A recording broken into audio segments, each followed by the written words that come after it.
ìtìjú leléyìí nínú mọ̀lẹ́bí ikú yá ju pé kí kọ́tà mi kó kú ó sàn ju pé kí n mú ẹ̀sìn yẹn wá lọ so ẹ̀sìn ni wọ́n kà á kún èmi jẹ́ kan nínú àwọn ènìyàn tó ń tako kìrìsìtẹ́nì alákatakítí ni mí nínú mùsùlùmí máa ń tako kìrìsìtẹ́nì gidi gan ní ìgbà tí àwọn aláàjì aláàyá fi jẹ́ chief missioner Ansarudeen aláàjì aláàyá chief missioner Ansarudeen èmi ni secretary youth wing ní ìgbà tí mo ń serve NYSC mi tí mo ń serve gẹ́gẹ́ bí àgùnbánirọ̀ ní Bauchi èmi ni general secretary ní MCAN Muslim Corpus of Nigeria tí a ní dáwà tí a dá sílẹ̀ tó yẹ pé àwọn àbúrò mi àwọn èèyàn mi ní wọ́n ń ṣe dáwà yẹn so mo kópa gidigidi gan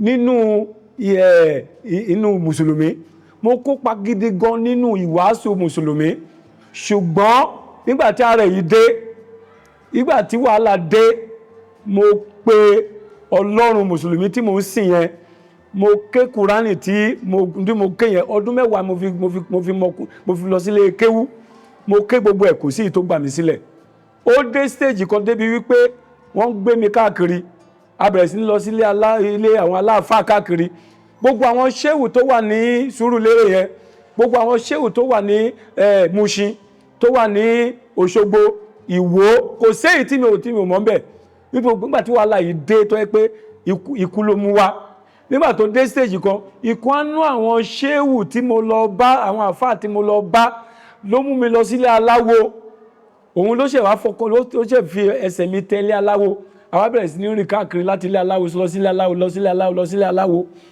ibẹ̀ yẹn náà ní pé okay mo táwọn máa ṣe fún mi sí ni pé mo gbọ́dọ̀ jẹ́ kan nínú ọmọ ẹgbẹ́ awo mo fẹ́ jẹ́ kan nínú ọmọ ẹgbẹ́ awo yẹn òun ni mo bẹ̀rẹ̀ sí ní rí pé ọ̀nà tí mo fẹ́ gbà yìí kò rí lè jẹ́ ọ̀nà tó tẹ́ mi lọ́rùn torí mo kóra nǹkan tó dúdú mo kóra nǹkan bí ẹ̀mí òkùnkùn so wọ́n ti introduce mi wọ́n ti fi mí hàn olórí àjẹ́ gbogbo Ogun State olórí àjẹ́ Ogun State lásìkò yẹn òun náà ló ń control Lagos State wọ́n ti fi mí hàn olórí oṣó Lagos State so olórí àjẹ́ Ogun State àtòrí olórí oṣó Lagos State àwa pàdé ní Bariga ọjọ́ méje làwọn wá fi sí láti lè fi mú mi wọnú ẹgbẹ́ ògbóni wọ́n wá ní pé kí n lọ ra ẹdìyẹ tí wọ́n ní kí n lọ ra yẹn wípé ọjọ́ méje o òun ni wọ́n máa fi gbé mi wọnú ẹgbẹ́ o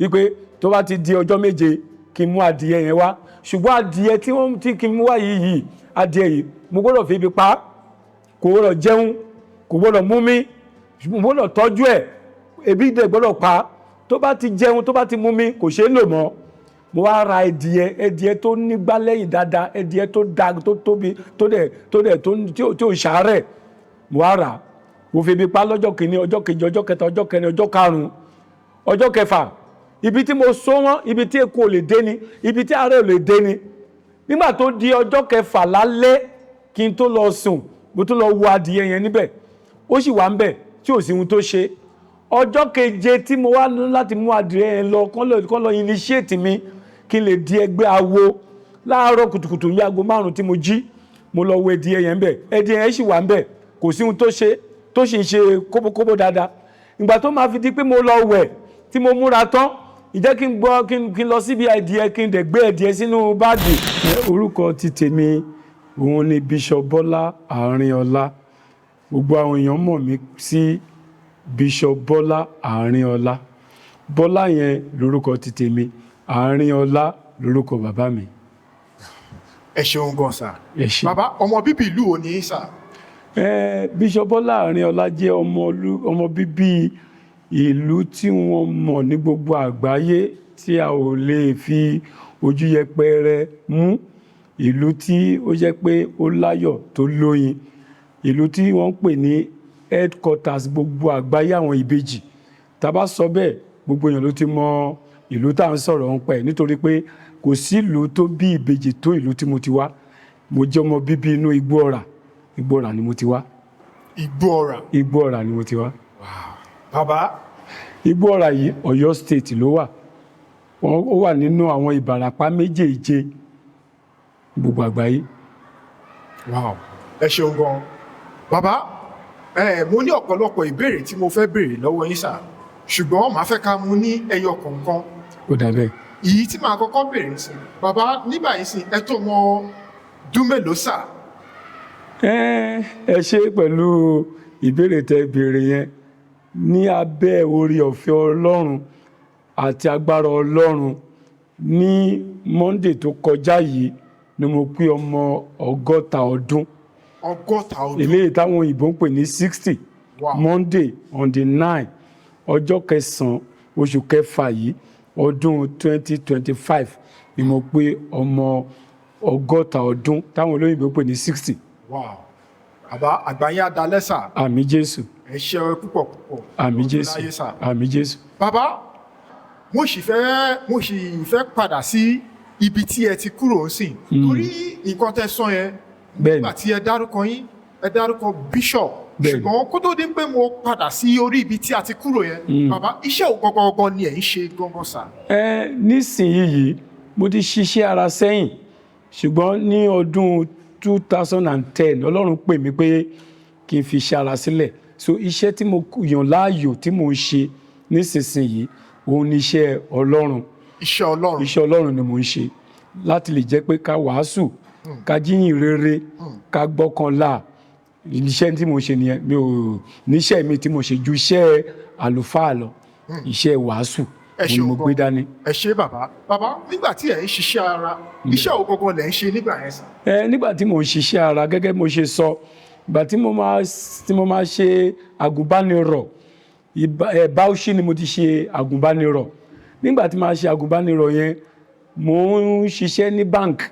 Wọ́n pe bank yẹn, wọ́n pe ní, mo ti gbàgbé orúkọ ẹ̀ nísìnyí. So bank yẹn ni mo ti ṣiṣẹ́. Nígbà tí mo wà ní bank yẹn, mo ń lecture ní University of Jos. Mo ń lecture gẹ́gẹ́ bí part-time lecturer. Àwọn iṣẹ́ tí mo ṣe ń bẹ̀ nìyẹn.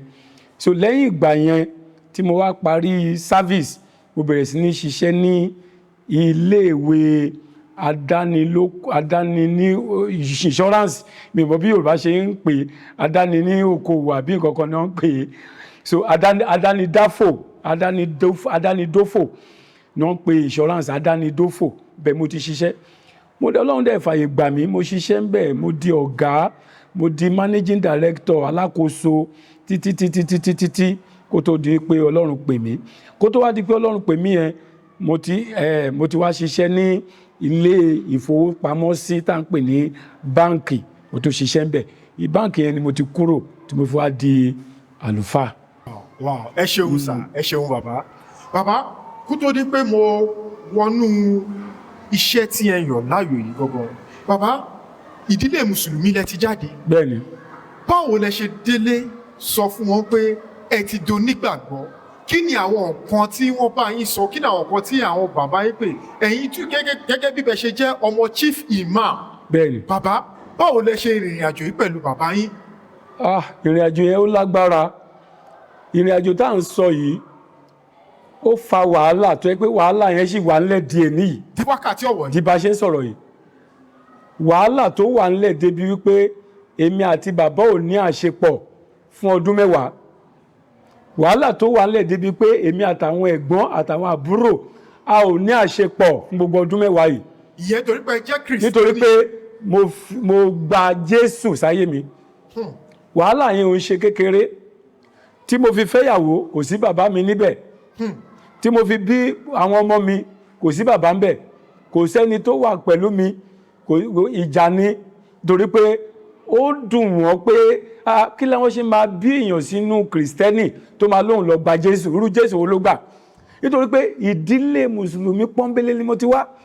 Kò sẹ́ni tó nígbàgbọ́ nípa pé Kristẹni àbí Jésù. So ó wá dàbí ọgbẹ́ ọkàn fún wọn. Kì í ṣe pé wọ́n kórìíra mi, kì í ṣe pé wọ́n ò fẹ́ràn mi, kì í ṣe pé wọ́n ò fẹ́ bá mi ṣe. Ṣùgbọ́n ìbànújẹ́ ló jẹ́ fún wọn pé báwo ni mo dẹ̀ tó wá jẹ́ nǹkan gbòógì gẹ́gẹ́ bí ẹ̀gbọ́n nínú ẹbí. So kò rọrùn fún wọn láti lè fi gbà pé káwọn fi mí sílẹ̀. èmi dẹ̀ ní Ọlọ́run ti lé mi lọ́kàn ibi eléyìí tèmi gbà yẹn mo ti rí yàtọ̀ mo ti wá pinnu lọ́kàn mi pé ìdí eléyìí tí mo gbà yó mo rí ìlànà ń bẹ mo rí ohun tó ń pè ní ìmọ́lẹ̀ ń bẹ oríṣiríṣi nǹkan ni mo rí tó yàtọ̀ síbi tí mo ti ń bọ̀ so ìrìn àjò yẹn ó lágbára díẹ̀ ìrìn àjò tó ṣe wípé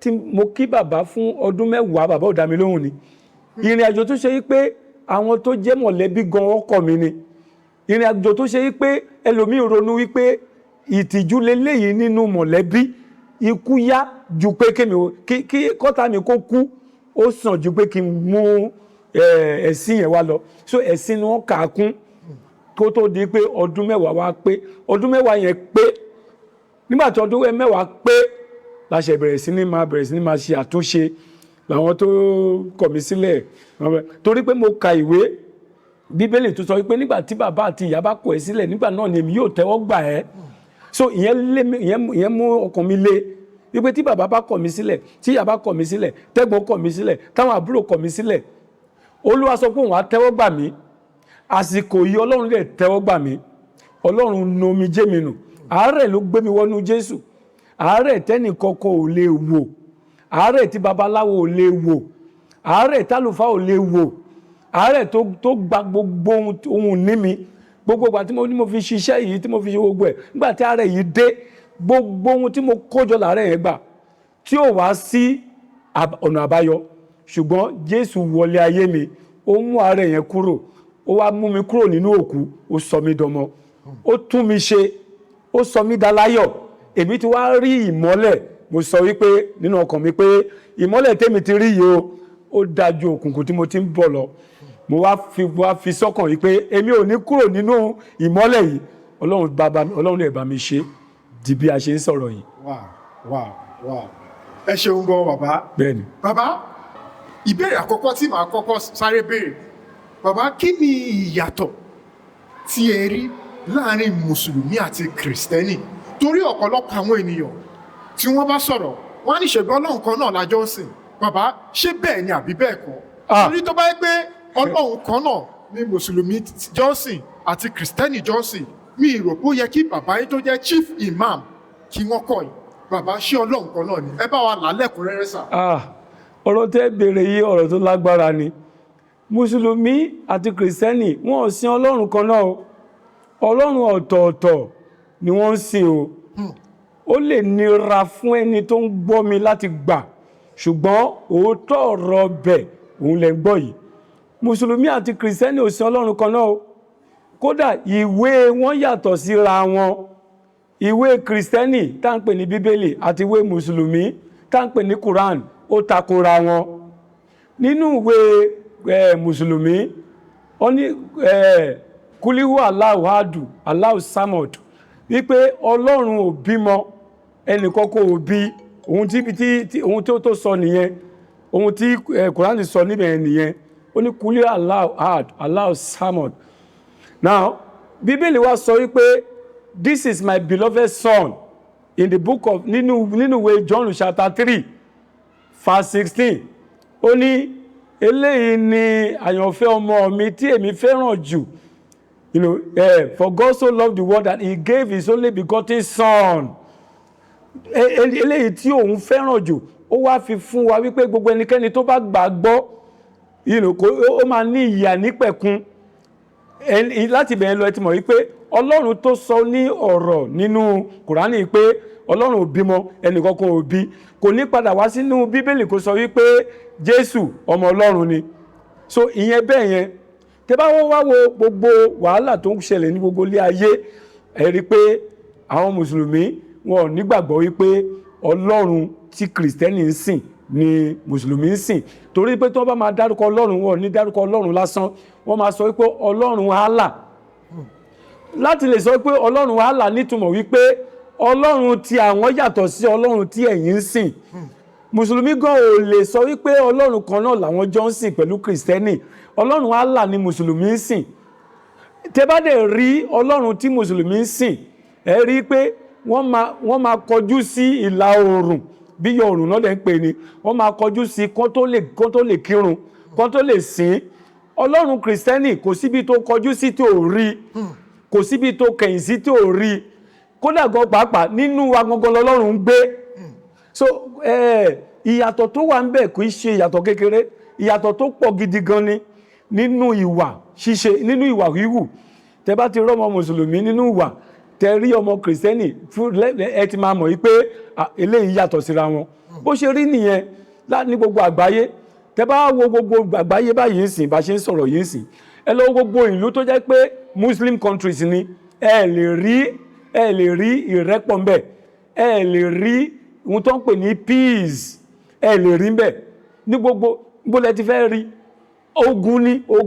ogun ní gbogbo bí tí Mùsùlùmí bá wà.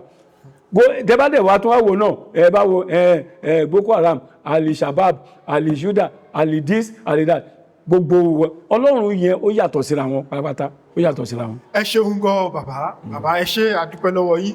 Bàbá, ìbéèrè kejì tí mo fẹ́ béèrè, ẹ̀sàn kọ́kọ́ lẹ́ẹ̀kan yẹn tó jẹ́ nǹkan tí wọ́n pé màá fẹ́ kí ẹ bá mi tàn mọ́lẹ̀ sí.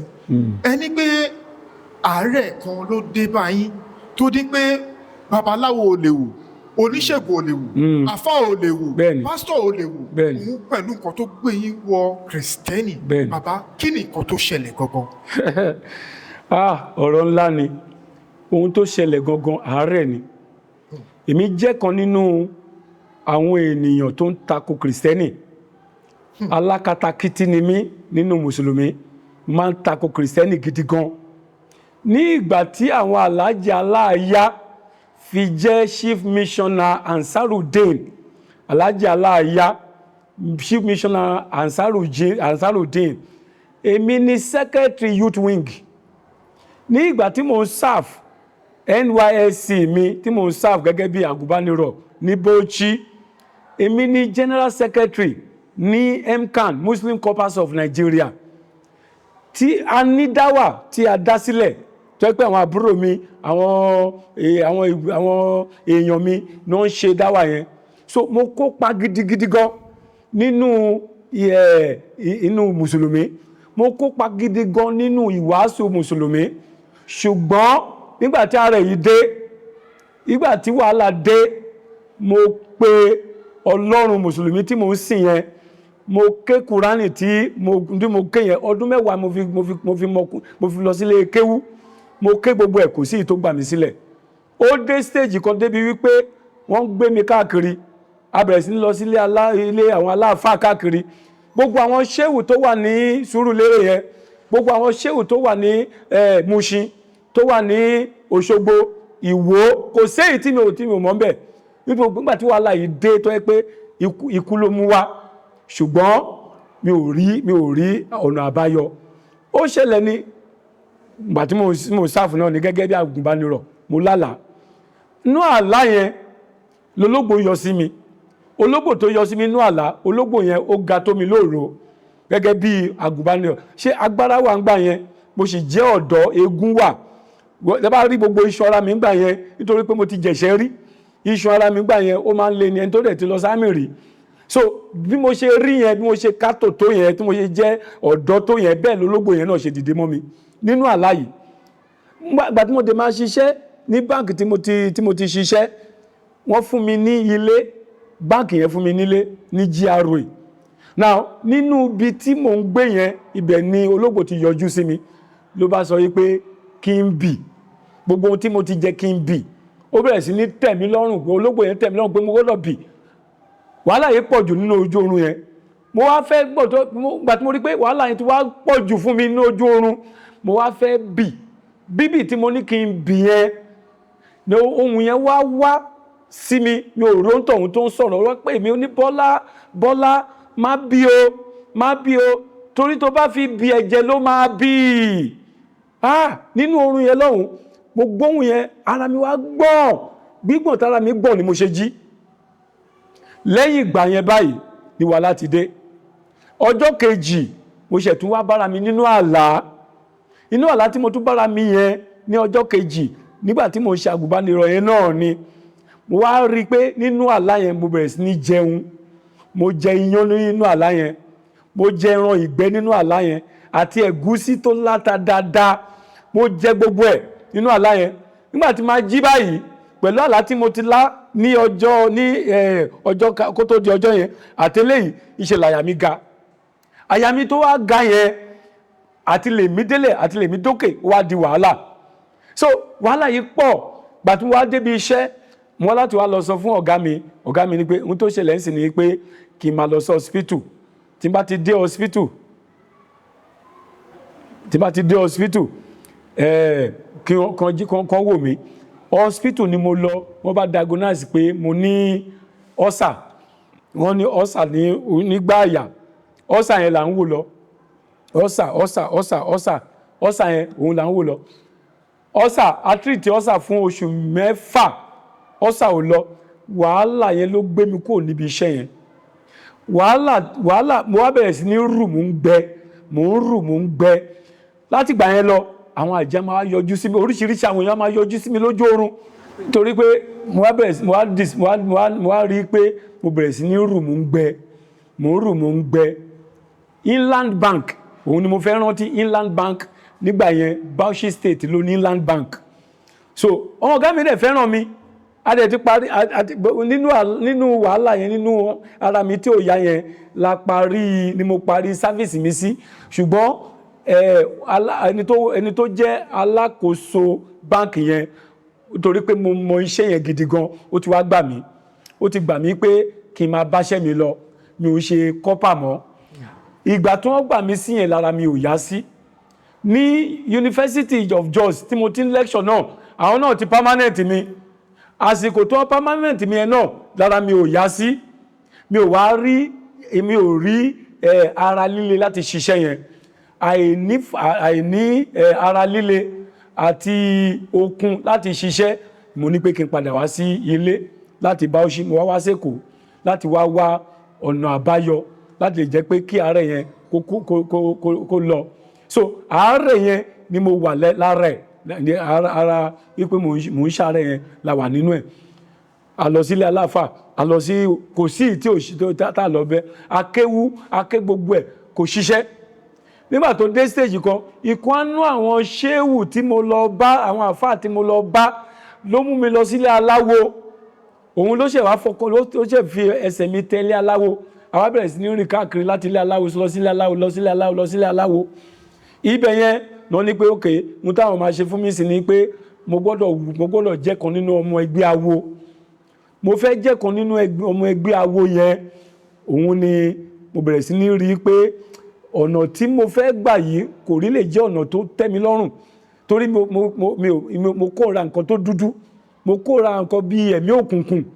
So wọ́n ti introduce mi, wọ́n ti fi mí hàn olórí àjẹ́ gbogbo Ogun State. Olórí àjẹ́ Ogun State lásìkò yẹn òun náà ló ń control Lagos State. Wọ́n ti fi mí hàn olórí oṣó Lagos State. So olórí àjẹ́ Ogun State àti olórí oṣó Lagos State àwa pàdé ní Bariga. Ọjọ́ 7 làwọn wá fi sí láti lè fi mú mi wọnú ẹgbẹ́ ògbóni.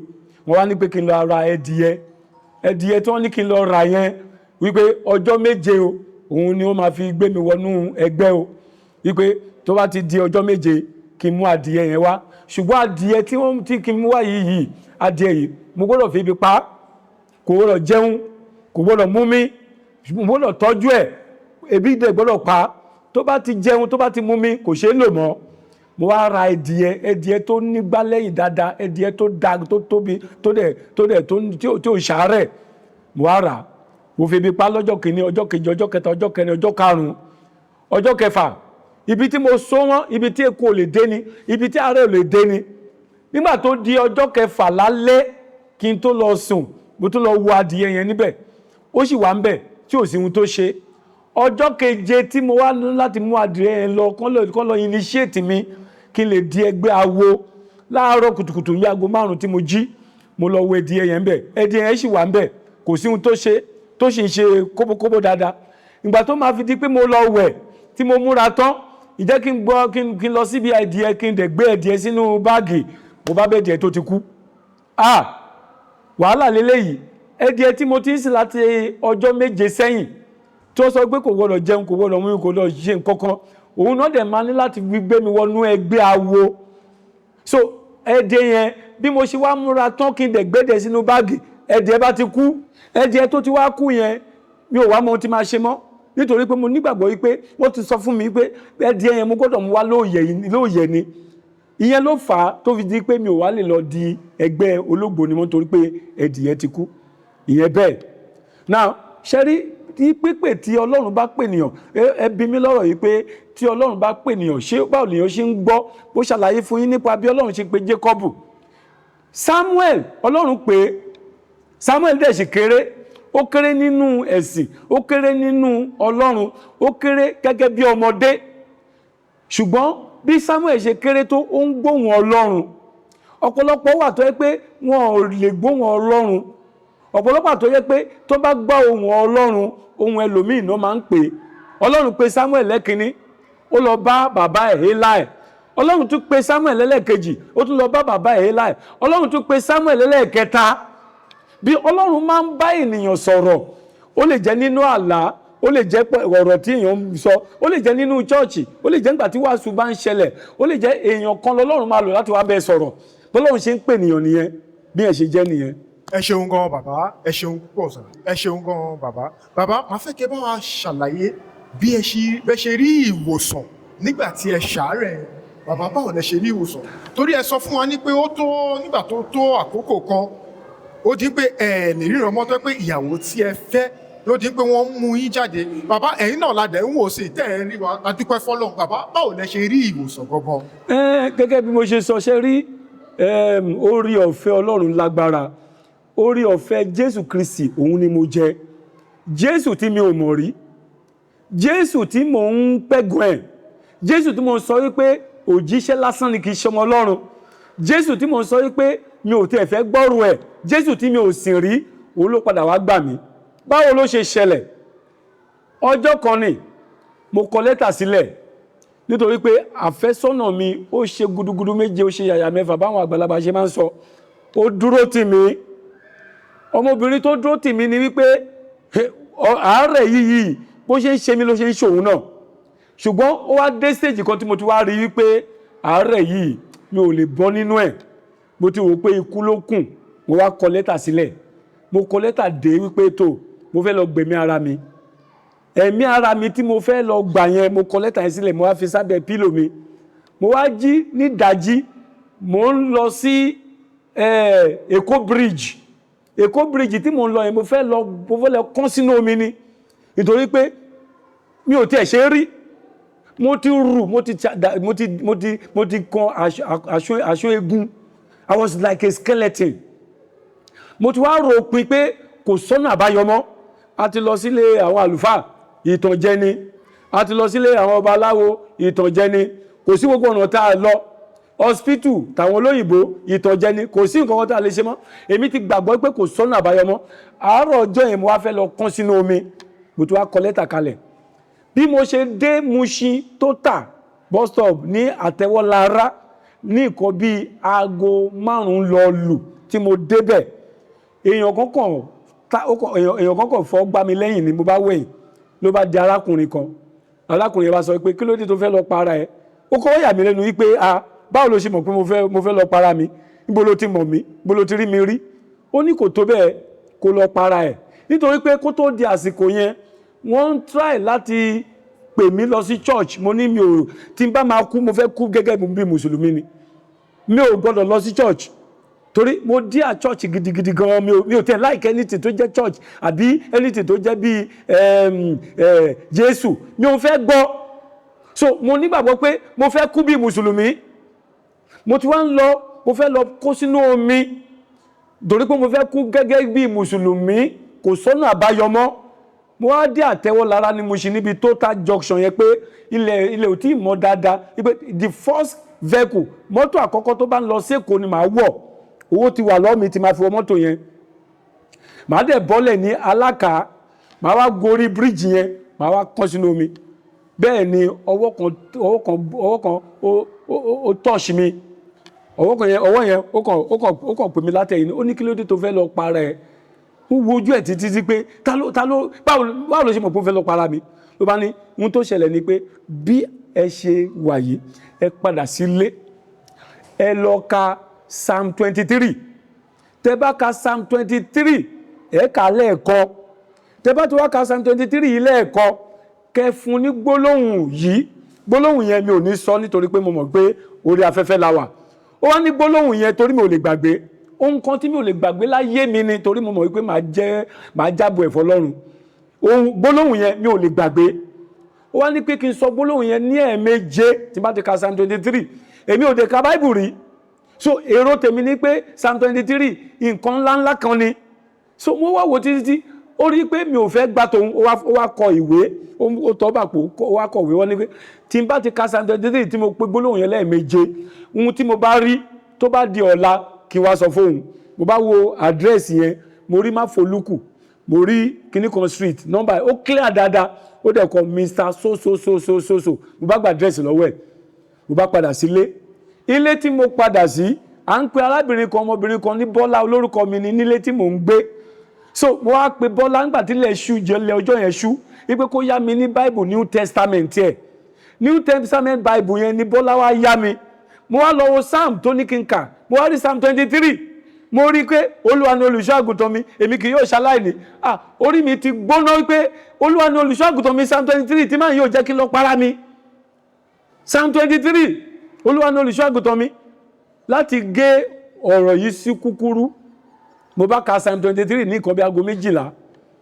Mo bá pe èdè yẹn mo pè lẹ́ẹ̀méje.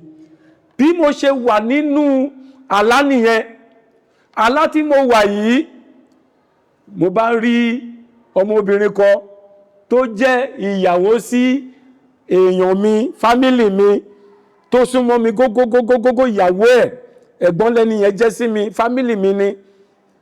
So mo bá rí ìyàwó ẹ̀, ló bá sọ pé àwa la wà nídìí ọ̀rọ̀ ẹ̀ o, àwa la wà nídìí ọ̀rọ̀ ẹ̀ o.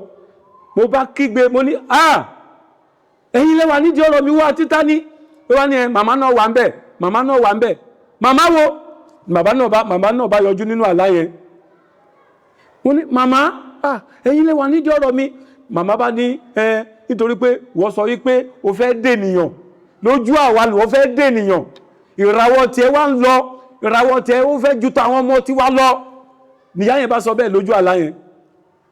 Èmi nìkan tún kọ́, níyà kẹta nìkẹta náà bá tún jáde, ló wá tún jẹ́ ìyá tó wá jáde sí kẹta yẹn wá jẹ́ ìyá ọmọbìnrin tàkọ́kọ́ tó kọ́kọ́ yọjú. Ní bá ní òun nìkan náà kọ́, gbogbo wọn bá bẹ̀rẹ̀ sí ní jáde, wọ́n bá jẹ́ méje ni gbogbo wọn jẹ́. Mọ́ ní gbogbo ẹ̀yin tí mo mọ̀, ẹ̀yin lẹ ń ṣe mí, ẹ̀yin lẹ wá dín nídìí ọ̀rọ̀ mi láti jọjọ́ yìí. The next thing tí máa rí ni pé mo kàn rí ìbọn lọ́wọ́ ara mi ni. Ìbọn tí mo rí lọ́wọ́ ara mi báyìí, mo ṣe yin ìbọn yẹn, mo yìn fún ti ẹni àkọ́kọ́, ó ṣubú lulẹ̀ ó kú nínú àlá yẹn. Mo tún yìn fún ẹni ẹ̀kejì, ó ṣubú lulẹ̀ ó kú. Mo yìn fún ẹni ẹ̀kẹta, ẹni ẹ̀kẹrin, ẹni ẹ̀karùn-ún. Àwọn méjì wá escape. Àwọn méjì tó wá escape yẹn wá jẹ́ ọmọbìnrin tó kọ́kọ́ yọjú sí mi àti ìyá kejì, wọ́n wá escape. Mo wá ń lé wọn kiri. Ìgbà tí máa lọ rí wọn lábẹ́ káńtà kan, wọ́n lọ sápamọ́ sí abẹ́ tébù kan ní ọjà kan. Ìgbà tí máa rí wọn, mo ní tó ibi tẹ sásìrè, ìjẹ́ kí n yìnbọn sí àwọn méjì tó kù yẹn, bí mo ṣe jí nìyẹn. Irú aláwọ̀ leléyìí, báwo ni mo ṣe máa jí báyìí? Mo yẹ kí n pa àwọn méjèèjì ni. Bí mo ṣe jí yẹn, mo wá jí sí aago 3 lóru ọjọ́ kejì ìjọ tí wọ́n fún mi ní sáàmù yẹn. Aago 3 lóru ni mo jí. Mo kàn lọ mú ìwé yẹn ni. Mo ṣe mú ìwé, mo wá kà. Mo rí pé ọkùnrin sọ pé òun ti ń bá rí kí wá sọ fóun. Mo rí pé wọ́n bá Fọlúkù. Mo ṣì mò ń gbé ní Sọ̀lọ̀ road. Aago 3 yẹn ni mo bọ́ sọ́nà Yànà Sọ̀lọ̀. Aago 3 yẹn ni mo rìn, kò sí mọ́tò, mo rìn dé Yànà Sọ̀lọ̀ ni. Mo wá gba Yànà Sọ̀lọ̀ yẹn, mo gbà lọ sí Máfolúkù. Mo ń wá àdírẹ́sì yẹn, mo dé Máfolúkù ní ìkọ́ bí aago 4:30. Láti ilé tí mo ti kúrò ní Sọ̀lọ̀ road tí mo fi dé Máfolúkù, mi ò pàdé ẹyẹ, mọ́tò ò pàdé mi ò pàdé ènìyàn. Ẹ̀mí mi wá le nítorí pé mo rí pé Psalm 23 yìí ti ṣiṣẹ́. Èrò ọkàn mi ni wípé tí Psalm 23 bá ṣiṣẹ́, tí bá máa fi dé Psalm 100, èmi rò pé bí Psalm yẹn bá ṣe ń ga sí agbára ṣe máa pọ̀ sí. Mo pé kí n dẹ̀ lọ gbẹ́ni tó fún mi ní Psalm 23 kó lè fún mi ní Psalm bíi 50 kó ṣàánú mi. Nígbà tí máa dé Máfolúkù, mo bá wá street yẹn mi ò rẹ́ni béèrè lọ́wọ́ ẹ̀, mo bá lọ jókòó síbi kan, ibi tí mo jókòó sí yẹn mo wà títí mo gbọ́ aláwọ̀ mo rí pé àsìkò bá lọ sí mọ́ṣáláṣí kan bá ṣàlàyé fún wọn pé mò ń wá àyàn kan ní street báyìí sí báyìí wọ́n bá gba ìwé yẹn lọ́wọ́ mi, wọ́n bá gba yes street báyìí, wọ́n bá ṣáàjúwe street fún mi, mo bá lọ sí street yẹn, ìgbà tí mo dé street yẹn agbára tí wá dé, èmi tí mi ò lágbára láti rìn, èmi tí mo fẹ́ para mi lánàá, èmi tó yẹ pé ojú ti èmi gan ni mi ò lè jáde láàárọ̀, agbára tí wá dé sí mi, mo ti notice pé mo ti gbádùn nínú mi lọ́hùn bó tilẹ̀ jẹ́ pé mo ti dàbí skeleton. Mo ṣáà rí street yẹn, mo rí nọ́mbà lé yẹn, kò tí ì sẹ́ni tó ti jínú lé yẹn, ìwé yẹn wà lọ́wọ́ mi, mo strong gidi gan, mo ní okun nínú, mo ti gbàgbára láti ẹ̀mí wá, láti inú wá, mo kan ilẹ̀kùn yẹn, mo kàn bíi pé mo fẹ́ jálẹ̀kùn ni, gbogbo àwọn tó wà nílé náà jí, náà dìde, wọ́n bá bá ta ló ń tọ̀hún, mo ní ẹ káàárọ̀, wọ́n bá ní ẹjọ́ ẹ má bínú, èèyàn báyìí ni mo bá fún ọ ní ìwé tí ẹni ẹ kọ fún mi. Meanwhile, ìgbà tí mo ń lọ sí Máfolúkù mo rántí wípé ẹni tó fún mi níwèé, bí mo ṣe gba ìwé yẹn lọ́wọ́ ẹ̀ tí mo kà á, ìjẹ́ kí n bójú wẹ̀yìn kí n wo ẹni tó fún mi níwèé, mi ò rí mọ́. Mo rántí ìyẹn nígbà tí mo ń lọ sí Máfolúkù. Mo rí pé ìwé tí wọ́n fún mi, ẹni tó fún mi tán tí mo dẹ̀ kà á tán, ìjẹ́ kí n wẹ̀yìn pé kíní mi ò rí ẹni yẹn mọ́. Ìgbà tí wọ́n wá dìde wọ́n ní pé kò sẹ́ni tó ń jẹ́ orúkọ yìí níbí yìí. Mo nínú àná ni wọ́n fún mi níwèé yìí ní ìdájí, wọ́n ní lásìkò mi ní ìdájí láàárọ̀ kùtùkùtù ilé ò tí mọ́ ni wọ́n fún mi níwèé yìí, wọ́n ní kò sẹ́ni tó ń jẹ́ bẹ́ẹ̀ ní ilé yìí. Mo ní àní bí iná lẹ́ni ẹ wà, wọ́n bá lọ pera wọn síta lẹ́ẹ̀kọ̀ọ̀kan, gbogbo àwọn tó ń gbé inú ilé yẹn ló jáde, wọ́n sọ wípé ẹni tó gbé inú ilé yẹn tó kéré jù ló ti ń gbé bẹ̀ ní 5 years ago, bí ọdún 5 sẹ́yìn, oní 20 years wà láàrin wọn, wọ́n láwọn tẹ gbórúkọ yẹn rí pé kò sẹ́ni tó ń gbé inú ilé yẹn níbẹ̀. Ibẹ̀ ni mo wà gbà tó di nǹkan bí aago 6 sí aago 7, gbogbo wọn ti wá fi mí sílẹ̀ níta. Òye wá yé mi wípé ẹni tí ó fún mi ní ìwé yìí, nígbà tó fún mi ní ìwé yìí tán, ó pòórá, mi ò rí mọ́. Mo wá láàlá yìí, òye wá yé mi, ibi tí mo ti wá ń wá sáàmù kiri nìyẹn. Nítorí pé question yìí ni wípé báwo ni mo ṣe wá rí ìgbàlà, bí mo ṣe wá bẹ̀rẹ̀ sí ní rí ìgbàlà nìyẹn. Mo wá wò wípé ẹni tó lè fún mi ní sáàmù, mo wá ń wá ẹlòmíì tó máa fún mi ní sáàmù, ibi tí mo ti ń wá ẹlòmíì tó máa fún mi ní sáàmù káàkiri tó máa gbàdúrà fún mi, ibẹ̀ ni mo ti lọ join ní Kérúbù and Séráfù Ayọ̀ ni lọ́nà Ìjẹ̀ṣà, torí wọ́n ní wọ́n máa ń lo sáàmù bẹ̀ yẹn dáadáa. But nígbà tí mo débẹ̀ yẹn, wọ́n ń lo sáàmù, wọ́n ṣe gbogbo ẹ̀.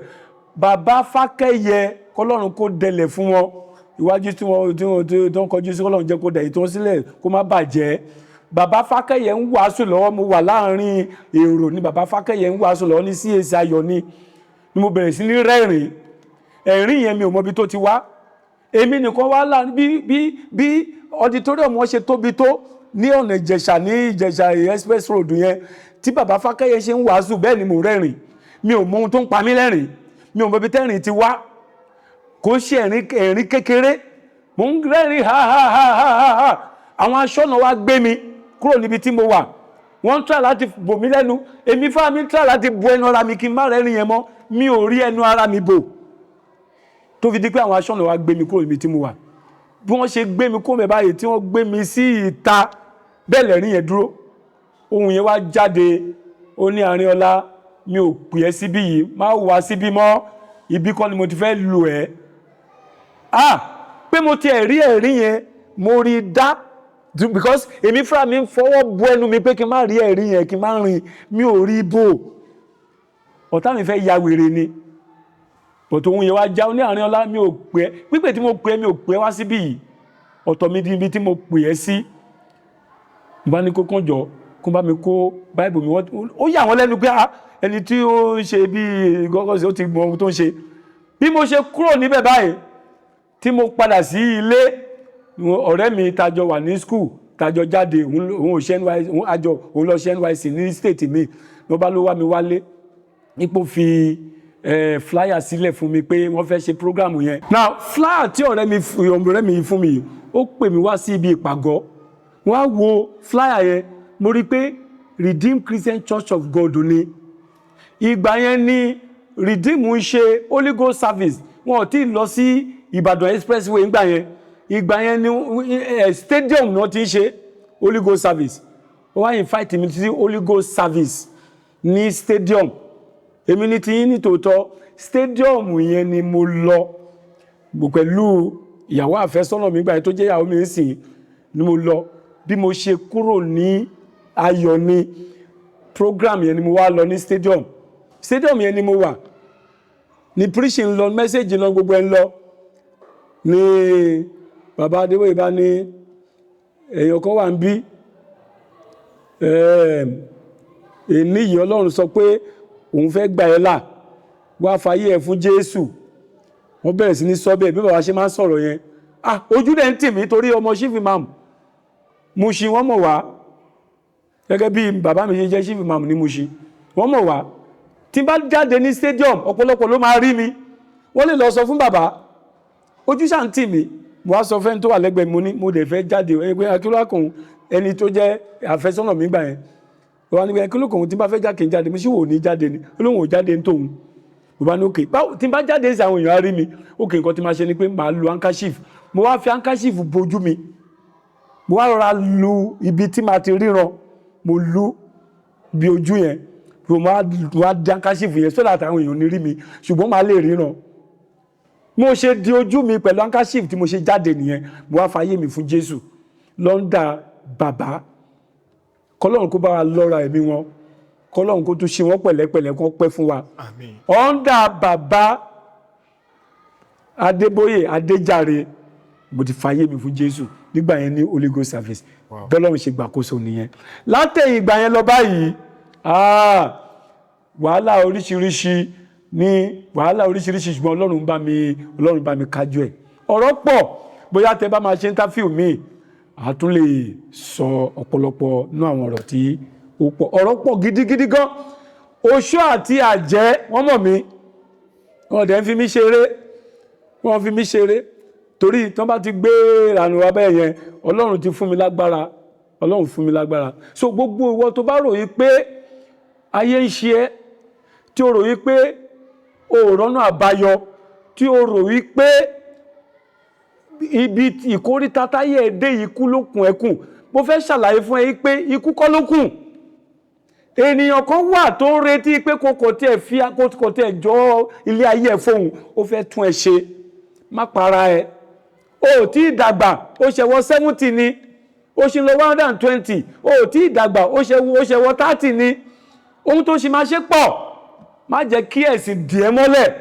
Èmi jẹ́ èèyàn kan tó yẹ pé tí n bá ti nígbàgbọ́ lórí tí mo dẹ̀ rí pé òótọ́ ni, kò sí ohun tó lè sọ fún mi o. Wọ́n kọ̀ mí lọ́mọ, bàbá kọ̀ mí lọ́mọ fún ọdún 10 ni bàbá fi kọ̀ mí lọ́mọ. Bàbá lé màmá mi jáde kúrò nínú ilé nítorí pé bàbá ń sọ fún màmá pé kí ni wọ́n ń wò tọmọ yìí fi lọ sí ṣọ́ọ̀ṣì. Àwọn àbúrò àwọn ẹ̀gbọ́n inú wọn ò dùn sí mi nítorí pé wọ́n nígbàgbọ́ pé mo gbọ́dọ̀ padà ṣáá ni. Ṣùgbọ́n lénìí Ọlọ́run ti kó wa pọ̀ padà, Ọlọ́run ti bá wa ṣe, a ti ń ṣe pọ̀ dáadáa, àníjà. So praise the Lord. Hallelujah sir. Ẹ ṣeun gan sir, ẹ ṣe. Bàbá, lẹ́yìn ìgbà tẹ́ wá bẹ̀rẹ̀ iṣẹ́ Olúwa yìí, bàbá ìdojúkọ wo gan lẹ bá pàdé tó jẹ́ ohun tó yẹ pé ẹ lè gbàgbé? Bàbá ẹ jọ̀ọ́ ẹ lè sọ fún wa sir. Nígbà tí mo ti bẹ̀rẹ̀ iṣẹ́ Ọlọ́run yìí, ìdojúkọ tí mo ti bá pàdé ó pọ̀ rẹpẹtẹ tí kìí ṣe díẹ̀.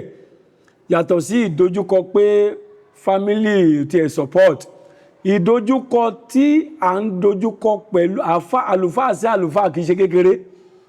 Ìdojúkọ pé pastor sí pastor láàárín àwọn ìjọ kìí ṣe kékeré.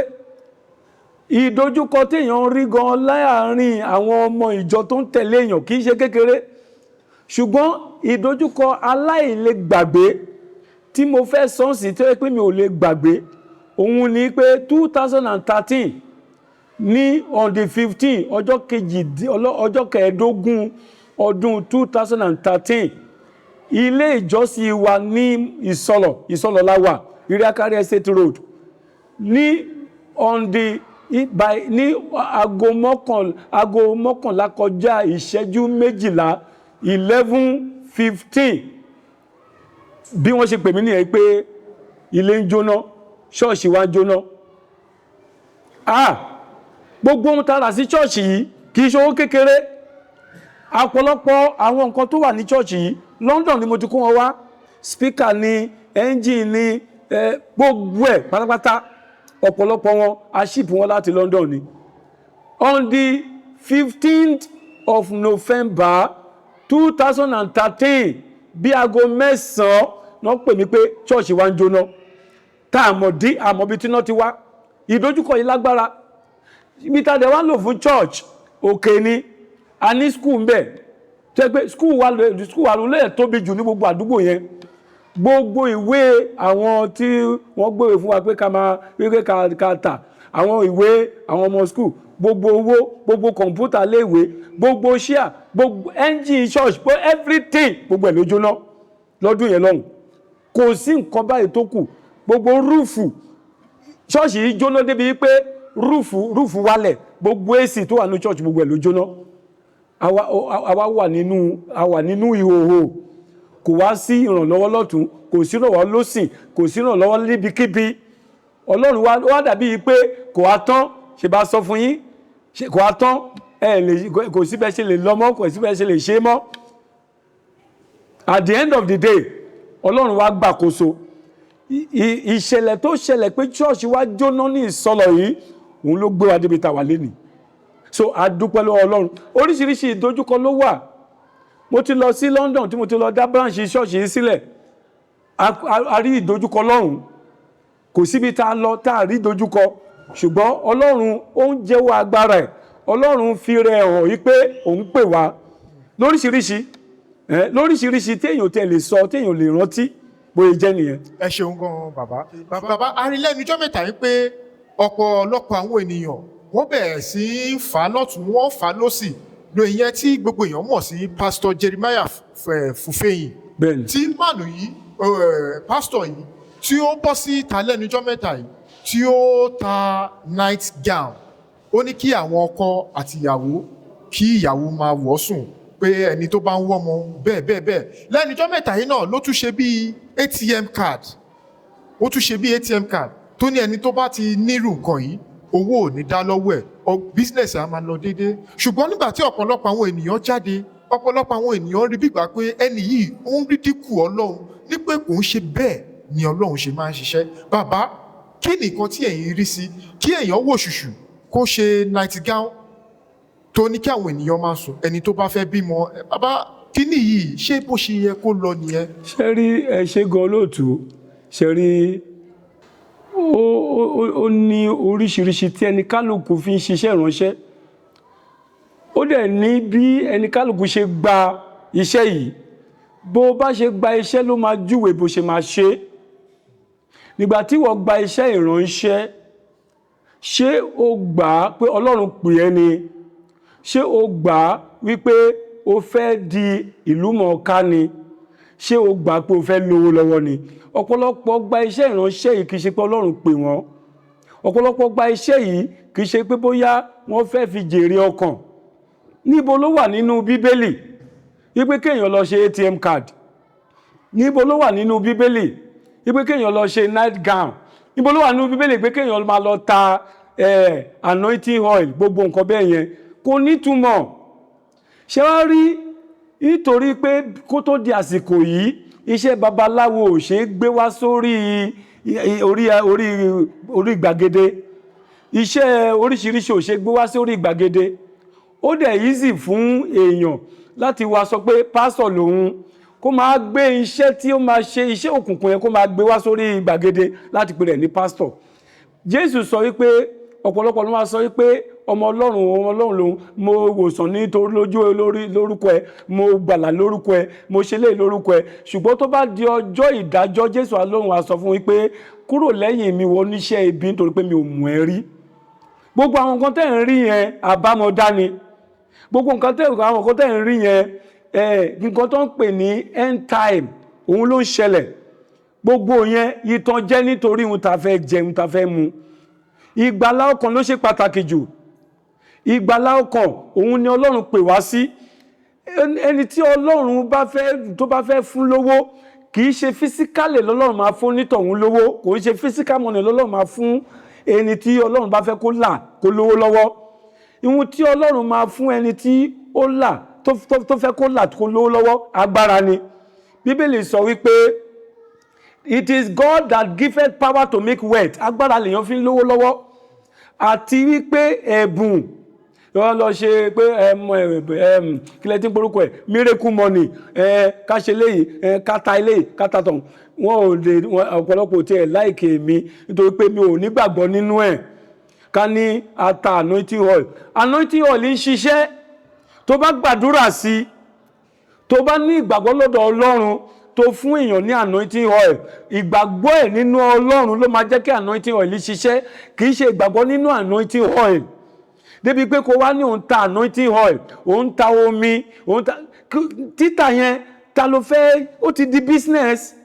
So èmi ò nígbàgbọ́ nípa pé kéèyàn máa ní òun prophet kan máa ní òun ta skirt fáwọn èèyàn débi pé nísìnyí àwọn àlùfáà wọ́n á máa ṣe oríṣiríṣi fún àwọn ọmọ ìjọ nítorí pé wọ́n fẹ́ kí wọ́n mú owó wá.